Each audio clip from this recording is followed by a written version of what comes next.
Okay, good afternoon media మిత్రులకు నమస్కారం and స్వాగతం. కరోనా నివారణ చర్యల్లో భాగంగా సమాచార పౌర సంబంధాల శాఖ ఏర్పాటు చేస్తున్న ఈ పాత్రికేయుల సమావేశానికి ఈరోజు గాంధీ జనరల్ హాస్పిటల్ నుంచి సునీల్ కుమార్ గారు, ఉస్మానియా జనరల్ హాస్పిటల్ నుంచి సునీల్ కుమార్ గారు, అదేవిధంగా హాలిస్టిక్ హాస్పిటల్ నుంచి డాక్టర్ శ్రీనివాస్ గారు మీడియాతోటి ఇంటరాక్ట్ అవ్వడానికి వచ్చారు. ముందుగా సునీల్ కుమార్ గారు ఇంటరాక్ట్ అవుతారు, దాని తర్వాత శ్రీనివాస్ గారు అవుతారు. శ్రీనివాస్. ఎవరిబడి అందరికీ నమస్కారం.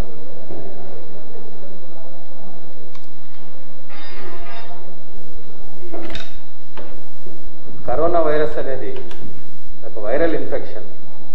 అందరికీ తెలిసినట్టు అది చైనా నుంచి వివిధ దేశాలకి స్ప్రెడ్ అయింది. డిసెంబర్ 2019లో ఫస్ట్ మొదటగా కేసెస్ స్టార్ట్ అయ్యాయి. అక్కడ వుహాన్ సిటీ అని అక్కడ ఫిష్ లైవ్ మార్కెట్ను అక్కడ మొదలయ్యి అది వివిధ దేశాలకు వెస్ట్, ఎస్పెషల్లీ ఇటలీ, యూరోప్లోని చాలా దేశాలకి, అమెరికా, తర్వాత కొద్ది రోజుల తర్వాత మన ఇండియా లాంటి దేశాలకు వచ్చాయి. ఇప్పుడు దాదాపు మోర్ దాన్ ఆల్మోస్ట్ 220 దేశాలకి స్ప్రెడ్ అయింది ఇన్ఫెక్షన్. యాక్చువల్లీ ఇది అదర్ ఫ్లూ లాగా, అన్ని ఫ్లూ లాగా వైరల్ ఇన్ఫెక్షనే. కానీ దీని ప్రాబ్లం ఏంటంటే దీంతో ఫాస్ట్ స్ప్రెడ్ అవుతుంది, చాలా చాలా ఫాస్ట్గా స్ప్రెడ్ అవుతుంది. అది దీనివల్ల ప్రాబ్లం. అండ్ ఈ కరోనా లక్షణాలు ఎలాగంటే మనం ఎప్పుడు అనుకోవచ్చు అంటే లైక్ దగ్గు, గొంతు నొప్పి, సడన్గా శ్వాస తీసుకోవడం కష్టము, ఇట్లా ఉంటే అది కరోనా ప్రాబ్లం అయి ఉండొచ్చు. ప్రతి జలుబు, దగ్గు అనేది కరోనా ఏం కాదు. వేరే ఇట్లాంటి శ్వాస తీసుకోవడం కష్టమయ్యి అట్లా ఉంటే దాన్ని మనం అనుమానించవచ్చు. ఇప్పుడు కరోనా వ్యాధి వచ్చిన పేషెంట్స్కి 80% వరకు ఏమీ ప్రాబ్లం, చాలా వరకు నార్మల్ ఫ్లూ లాగా, జలుబు దగ్గు లాగా వచ్చి 80% ఒక 5 to 10 డేస్లో రికవర్ అయిపోతున్నారు. వెరాజ్ 15% వాళ్ళకి మోడరేట్ సిమ్టమ్స్, అంటే కొద్దిగా ఎక్కువ సివియర్ ఫామ్ ఆఫ్ ఫ్లూ కొద్దిగా ఎక్కువగా వస్తుంది. అట్లాంటి వాళ్ళని కొద్దిగా హాస్పిటలైజ్డ్ అబ్జర్వేషన్లో అవసరం ఉంటుంది. వెరాజ్ 5% పీపుల్ వాళ్ళు క్రిటికల్ అవుతారు. వాళ్ళని ఇంటెన్సివ్ కేర్ యూనిట్లో ఉంచి వాళ్ళకి ట్రీట్మెంట్ చేయాల్సి ఉంటుంది. ఎస్పెషలీ ఈ ఎల్డర్లీ పేషెంట్స్ లైక్ 65 ఏజ్ ఉండి విత్ కోమార్బిడిటీస్, అంటే like sugar, diabetes, hyper tension, అంటే బీపీ, హై బ్లడ్ ప్రెషర్, ఇంకా వాళ్ళకి ఏమన్నా కిడ్నీకి సంబంధించిన వ్యాధులు, ఊపిరితిత్తులకు సంబంధించిన వ్యాధులు, లేదా ఇంకేమన్నా హార్ట్ ప్రాబ్లం ఉండి ఇంకేదన్నా లాంగ్ టర్మ్ డిసీజెస్ ఉంటే అలాంటి వాళ్ళకి ఎక్కువ సీరియస్ అయ్యే అవకాశం ఉంటుంది. అలాంటి వాళ్ళది కొద్దిగా జాగ్రత్తగా ఉండాలి. ఎస్పెషలీ చిన్నపిల్లవాళ్ళకి, పెద్దవాళ్ళకి, వాళ్ళ నుంచి వాళ్ళకి ఈజీగా స్ప్రెడ్ అవుతుంది.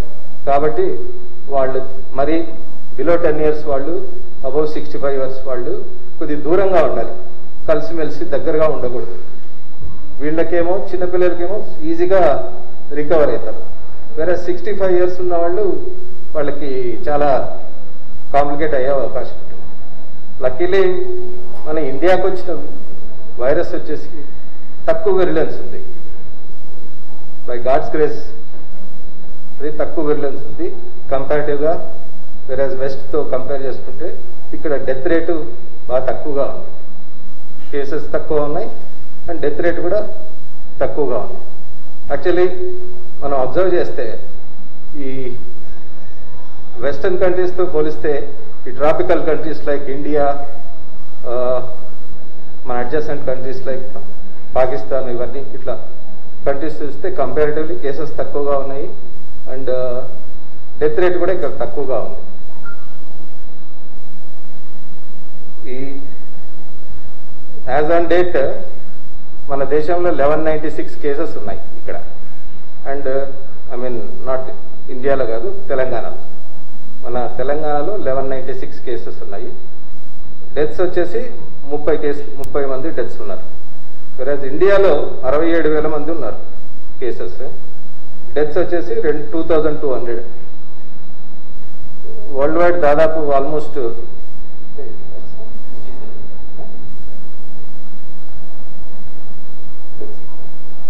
సో కంపారిటివ్లీ వెస్టర్న్ కంట్రీస్తో పోలిస్తే ఇది బికాస్ ఆఫ్ ఈ లాక్డౌన్ వల్ల ఈ స్ప్రెడ్ అనేది ఫాస్ట్ తగ్గుతుంది ఈజీగా. సో దట్ ఈ వైరస్ స్ప్రెడ్ అనేది ఒకరి నుంచి ఒకరికి, ఎందుకంటే దూరంగా ఉంటారు కాబట్టి స్ప్రెడ్ అనేది చాలా తక్కువగా ఉంటుంది. వన్స్ మళ్ళీ లాక్డౌన్ అయిన తర్వాత అందరూ ఈ సరైన చర్యలు మనం పాటించకుంటే స్ప్రెడ్ అయ్యే అవకాశం ఉంటుంది. కాబట్టి లాక్డౌన్ అనేది it's not a permanent solution. టెంపరీగా మనం పెట్టుకోవడం తప్పితే మనము దానికి ప్రిపేర్ కావడానికి ప్లస్ అన్ని సమకూర్చుకోవడానికి అండ్ వైరస్ ఈజీగా ఫాస్ట్గా స్ప్రెడ్ కాకుండా ఉండడానికి లాక్డౌన్ అయింది. తర్వాత ఇది మనము ఈ యూనివర్సల్ ప్రికాషన్స్ లైక్ తరచుగా చేతులు కడుక్కోవడం కానీ, లేదంటే మన శానిటైజర్స్ వాడడం కానీ, ప్లస్ భౌతిక దూరం పాటించాలి.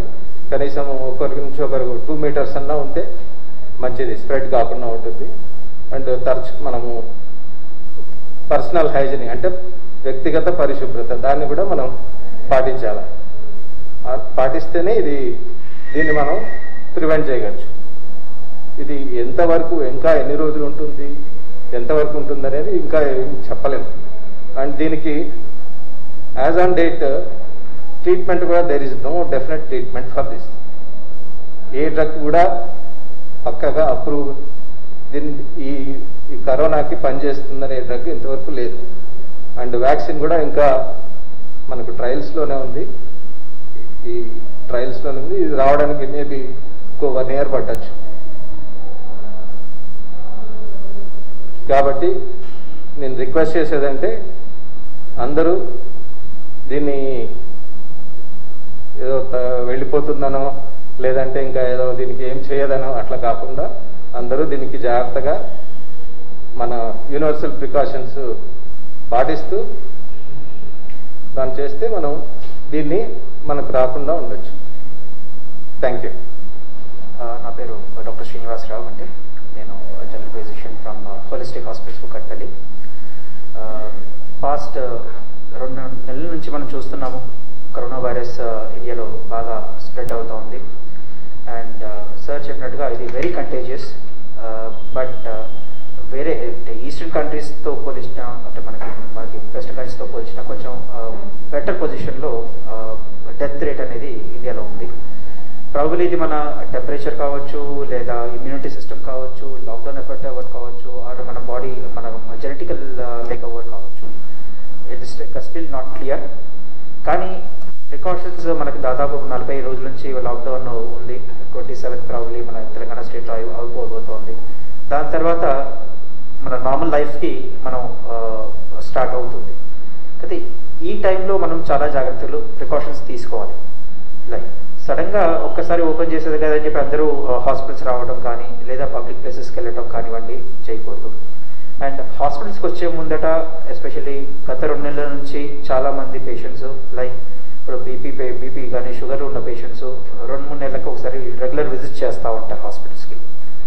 ఈ టైంలో వాళ్ళ ఇంట్లోనే home monitoring, self monitoring devices ఉంటాయి, గ్లూకోమీటర్స్ ఉంటాయి. ఇంట్లో గ్లూకోజ్ లెవెల్స్ చెక్ చేసుకోవచ్చు, లేదా బ్లడ్ ప్రెషర్ ఇంట్లోనే వాళ్ళు మానిటరింగ్ డివైజెస్ ఉంటాయి, ఎలక్ట్రానిక్ మెషిన్స్ ఉన్నాయి, వాటితో మానిటర్ చేసుకోవచ్చు. అవి కంట్రోల్ లేకపోతేనే అప్పుడు ఇమీడియట్గా వాళ్ళు హాస్పిటల్ కానీ డాక్టర్స్ కానీ ఫిజికల్గా ప్రజెంట్ అయితే బెటరు. వీలైనంత వరకు వాళ్ళు హాస్పిటల్స్ని అవాయిడ్ చేయటం, లేదా కొత్తగా ఇప్పుడు మనకి సెంట్రల్ గవర్నమెంట్ నుంచి కూడా టెలికమ్యూనికేషన్, మన టెలిమెడిసిన్ కూడా అప్రూవల్ వచ్చింది. సో దీని ద్వారా మనం సింపుల్ ఫోన్తో డాక్టర్ని కాంటాక్ట్ చేయొచ్చు. ఇప్పుడు వాట్సాప్ కాల్స్ ఉన్నాయి, వీడియో అప్లికేషన్స్ ఉన్నాయి. దీంతో మనకి డాక్టర్తో నేరుగా డైరెక్ట్గా ఫిజికల్ ప్రెజెన్స్ లేకుండా వారితో మనం మాట్లాడుకోవచ్చు. ఇవన్నీ ఫెసిలిటీస్ వాడుకోవటం వల్ల ఈ ఎస్పెషల్లీ 65 years ఏజ్ కన్నా ఎక్కువ ఉన్న వాళ్ళకి, లేదా ఇమ్యూనోసప్రెసెన్స్ అంటే ఇప్పుడు క్యాన్సర్ పేషెంట్స్ కావచ్చు, కిడ్నీ పేషెంట్స్ కావచ్చు, లేదా ఇమ్యూనిటీ సిస్టమ్ వీక్ ఉన్న పేషెంట్స్, ప్రెగ్నెంట్ ఉమెన్ లేదా చిల్డ్రన్, వీరిలో రెగ్యులర్ హాస్పిటల్ విజిట్ అయ్యి మళ్ళీ కంటేజియస్, వెరీ కంటేజియస్ కాబట్టి అక్కడ నుంచి వీళ్ళకి రాకుండా మనం దీన్ని ప్రివెంట్ చేసుకోవచ్చు. కొత్తగా చెప్పినట్టుగా టెలిమెడిసిన్లో మనకు డాక్టర్స్కి ప్రీవియస్ మెడికల్ రికార్డ్స్ పబ్లిష్ చేస్తే డాక్టర్తో నేరుగా చూసి వాళ్ళు ప్రికాషన్స్ ఏమైనా తీసుకోవాలన్నా, మెడికేషన్స్ చేంజ్ చేసుకోవాలన్నా కూడా చేంజ్ చేసుకోవచ్చు. యాజ్ వెల్ యాజ్ మనకి attention if necessary they can come to doctor. And sir చెప్పినట్టుగా ఇంకా ప్రస్తుతానికి మెడికేషన్, ప్రూవెన్ మెడికేషన్ ఏమీ లేదు. హైడ్రోక్సిక్లోరోక్విన్స్ అనేది ఇనీషియల్గా మనకి ఒక హైప్ వచ్చింది క్యూరబుల్ అని, కానీ అజిత్రోమైసిన్ ఈ రెండు కూడా పనిచేస్తాయి అనుకున్నాం, కానీ ప్రూవెన్ రిజల్ట్స్ పూర్తిగా లేవు. అండ్ మార్కెట్లో కూడా ఓవర్ ది కౌంటర్ హైడ్రాక్సిక్లోరోక్విన్ తీసుకోవడము, అజిత్రోమైసిన్ తీసుకోవడం వల్ల కూడా చాలా కాంప్లికేషన్స్ పేషెంట్స్కి ఫేస్ చేయడం జరిగింది, అంటే ఓవర్ ది కౌంటర్ తీసుకోవడం వల్ల. సో ఇంకా ఫర్దర్గా కూడా కొన్ని మెడికేషన్స్ ఇప్పుడు కొత్తగా ఇవర్మెక్టిన్ అని చెప్పి కొన్ని ట్రయల్స్ వస్తున్నాయి. Please don't use any kind of medications unless మీరు డాక్టర్ ప్రిస్క్రైబ్ చేస్తే. అండ్ అన్ని కోల్డ్ కానీ కాఫ్ కానీ, సింపుల్ కోల్డ్ కాఫ్, ఈ సీజనల్ నెక్స్ట్ రాబోయే వర్షాకాలంలో సీజనల్ చేంజెస్ ఉంటాయి, యూజువల్గా ఫీవర్స్ అనేది వస్తూ ఉంటాయి. అన్ని కేసెస్ మనకి కరోనా కాదు. అంటిల్ అన్లెస్ మీకు షార్ట్నెస్ ఆఫ్ బ్రెత్ కానీ, అంటే ఆయాసం రావటం, ఊపిరి తీసుకోవడం బాగా ఇబ్బందిగా ఉండటం, ఒక నిమిషంలో 20 నుంచి 30 సార్లు మీద తీసుకోవటం, ఇబ్బంది పడటం, అలాంటి కండిషన్స్లో మీరు ఖచ్చితంగా డాక్టర్ని అప్రోచ్ అవ్వాలి. సొంత వైద్యాలు చేసుకోవద్దు. అండ్ చాలా ఇప్పుడు వాట్సాప్లో కానీ లేదా సోషల్ మీడియాలో కానీ చాలా తప్పుడు మెసేజ్ వస్తున్నాయి, తప్పుడు మెసేజ్ ఫార్వర్డ్ చేస్తున్నారు. ఈ క్యూర్ ఉంది, లేదా ఫుడ్తోనే మనం కాపాడుకోవచ్చు, లేదా మెడికేషన్స్ ఉన్నాయి, దాంతో మీరు హెర్బల్ మెడికేషన్స్ ఉన్నాయి, దాంతో మీరు కరోనాని ప్రివెంట్ చేయొచ్చు అని. యాజ్ ఆన్ టుడే ఇప్పటివరకు ఇంకా స్టిల్ రీసెర్చ్లోనే ఉన్నాయి. ఈవెన్ ఆయుష్ వాళ్ళు కూడా డిపార్ట్మెంట్ కూడా they are working on it. As on today there is no medication. Only thing is physical distance maintain చేయడం, హైజీన్ మెయింటైన్ చేసుకోవడం, అన్నెసరీగా బయటికి వెళ్ళడం, కొత్త వ్యక్తులను కలవడం, గుంపుల్లో వెళ్ళడం, ఇవన్నీ ప్రివెంట్ చేసుకోగలిగితే మనకి దాదాపుగా మనం దీన్ని ప్రివెంట్ చేయొచ్చు. అండ్ ఒకవేళ కంటేజియస్ ఉన్న యంగ్ పీపుల్ వాళ్ళు వర్క్ ప్లేసెస్ వెళ్ళినా కూడా వర్క్ ప్లేసెస్లో వాళ్ళు ఫిజికల్ డిస్టెన్స్ మెయింటైన్ చేయడం, దాంతోపాటు ఈ కంటైన్మెంట్ జోన్స్ ఉంటాయి కొన్ని స్పెసిఫికలీ, ఆ జోన్స్ని అవాయిడ్ చేయడం, ఇలాంటివి చేసుకుంటే మనం దీన్ని ప్రివెంట్ చేయొచ్చు. And majority of young people మనం ఇది వాళ్ళకి సిమ్టమ్స్ అనేవి వారికి పడకుండా వాళ్ళ ఇంటికి వచ్చి వాళ్ళ ఎల్డర్లీ పేషెంట్స్, అంటే ఇండియన్ సిస్టమ్ ఈజ్ లైక్ మనకు జాయింట్ ఫ్యామిలీ సిస్టంలో ఉన్నాం. అండ్ దీనివల్ల వాళ్ళ యంగ్ పీపుల్ వాళ్ళకి సిమ్టమాటిక్ ఉంటారో తీసుకొచ్చి వాళ్ళ పేరెంట్స్ కానీ, వాళ్ళ గ్రాండ్ పేరెంట్స్ కానీ, వాళ్ళ పిల్లలు కానీ ఇది స్ప్రెడ్ చేయడం జరుగుతుంది. అది ఫ్యూచర్లో ఎక్కువగా అవ్వడానికి అవకాశాలు ఎక్కువ ఉన్నాయి ఆఫ్టర్ లాక్డౌన్. సో కొంచెం జాగ్రత్తలు మెయింటైన్ చేస్తే వాళ్ళు సేఫ్గా ఉంటారు, వాళ్ళ ఇంట్లో వాళ్ళు కూడా సేఫ్గా వస్తారు. Thank you. Sir doctor Sunil గారు ఇంట్లో ఉంటుందండి. ఇదేం కొత్తదే, పాత కొత్తగా వచ్చింది ఏం కాదు ప్లాస్మా థెరపీ అనేది. ఎనీ ఇన్ఫెక్షన్, ఏ ఇన్ఫెక్షన్ వచ్చినా కూడా ఎవరికైనా పేషెంట్ వచ్చి రికవర్ అయిన ఒక 2 వీక్స్ తర్వాత దానిలో యాంటీబాడీస్ అనేవి డెవలప్ అవుతాయి. సో యాంటీబాడీస్ డెవలప్ అయిన తర్వాత అతన్ని రక్తాన్ని సెల్స్ వేరు చేసి దాన్ని ట్రాన్స్ఫ్యూజ్ చేస్తే డెఫినెట్గా అతనికి ఇమ్యూనిటీ ఇంప్రూవ్ అవుతుంది అనేది కాన్సెప్ట్. పాజిటివ్ రిజల్ట్సే ఉండొచ్చండి, ఉంటాయి. Not for all.